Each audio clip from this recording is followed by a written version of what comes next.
കൂട്ടുകാരെ, എല്ലാവർക്കും ഇഷ്ടപ്പെടുന്ന നല്ലൊരു കോവയ്ക്ക ഫ്രൈൻ്റെ റെസിപ്പി ആയിട്ടാണ് കേട്ടോ ഞാനിന്ന് വന്നിരിക്കുന്നത്.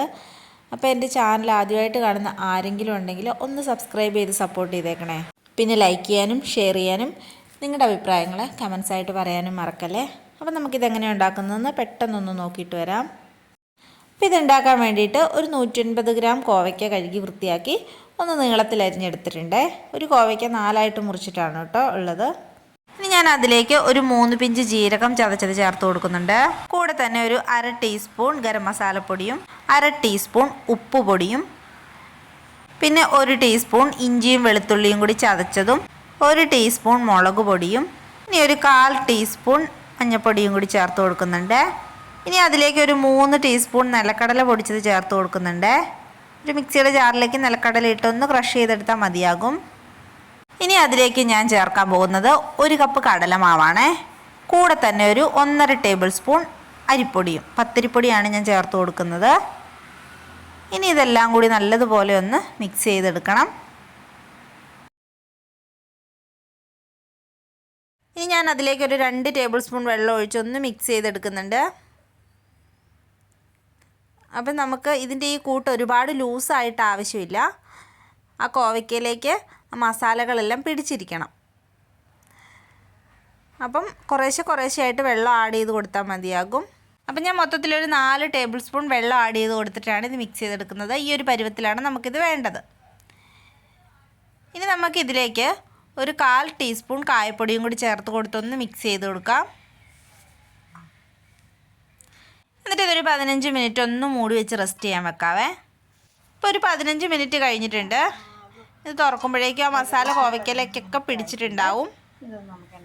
ഇനി ആ കോവയ്ക്ക നമുക്ക് എണ്ണയ്ക്കകത്തിട്ടൊന്ന് ഫ്രൈ ചെയ്തെടുക്കാൻ വേണ്ടിയിട്ട് ഞാൻ അടുപ്പിലേക്ക് ഒരു ചട്ടി വെച്ചിട്ടുണ്ട്. എന്നിട്ട് അതിലേക്ക് നമുക്ക് വെളിച്ചെണ്ണ ഒഴിച്ച് കൊടുക്കാം. ഇനി ആ എണ്ണ ഒന്ന് ചൂടായി കഴിയുമ്പോഴേക്കും അതിലേക്ക് കോവയ്ക്ക ഓരോന്നായിട്ട് നമുക്ക് പെറുക്കിയിടാവേ.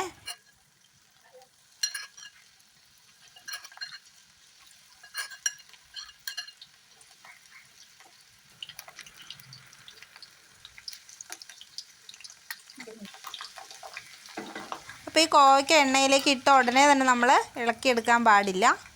ഒരു കുറച്ച് സമയം കഴിഞ്ഞിട്ട് വേണം ഒന്ന് ഇളക്കി കൊടുക്കാനേ. അപ്പോൾ ഒരു മിനിറ്റോളം ആ എണ്ണയ്ക്കകത്ത് കിടന്നൊന്ന് വെന്തതിന് ശേഷം നമുക്ക് കോരിയെടുക്കാവേ. അങ്ങനെ നമ്മൾ പുരട്ടി വെച്ചിരിക്കുന്ന എല്ലാ കോവയ്ക്കയും ഇതേ രീതിക്കൊന്ന് ഫ്രൈ ചെയ്തെടുക്കാം.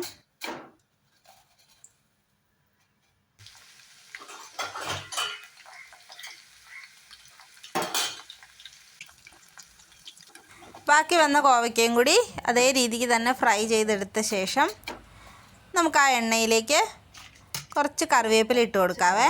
എൻ്റെ കയ്യിൽ വളരെ കുറച്ചേ ഉണ്ടായിരുന്നുള്ളൂ. നല്ലതുപോലെ തന്നെ കറിവേപ്പില ഇട്ട് കൊടുത്താൽ നല്ല ടേസ്റ്റ് ഉണ്ടാവും. എന്നിട്ട് അത് ജസ്റ്റ് ഒന്ന് വറുത്ത് കോരിയെടുക്കാം. ഇനി ആ എണ്ണയിലേക്ക് തന്നെ ഞാൻ ഒരു പിടി നിലക്കടല ഇട്ട് കൊടുക്കുന്നുണ്ട്. അതും കൂടി ഒന്ന് ഫ്രൈ ചെയ്ത് എടുത്തതിലേക്കൊന്ന് ഇട്ട് കൊടുക്കണേ.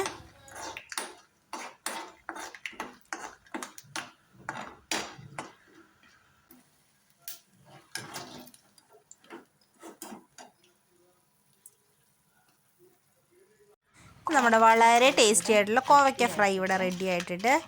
എല്ലാവരും ഇതൊന്ന് ട്രൈ ചെയ്ത് നോക്കിയിട്ട് അഭിപ്രായം പറയണേ. അപ്പം മറ്റൊരു നല്ല വീഡിയോ ആയിട്ട് കാണുന്നത് വരെ ബൈ.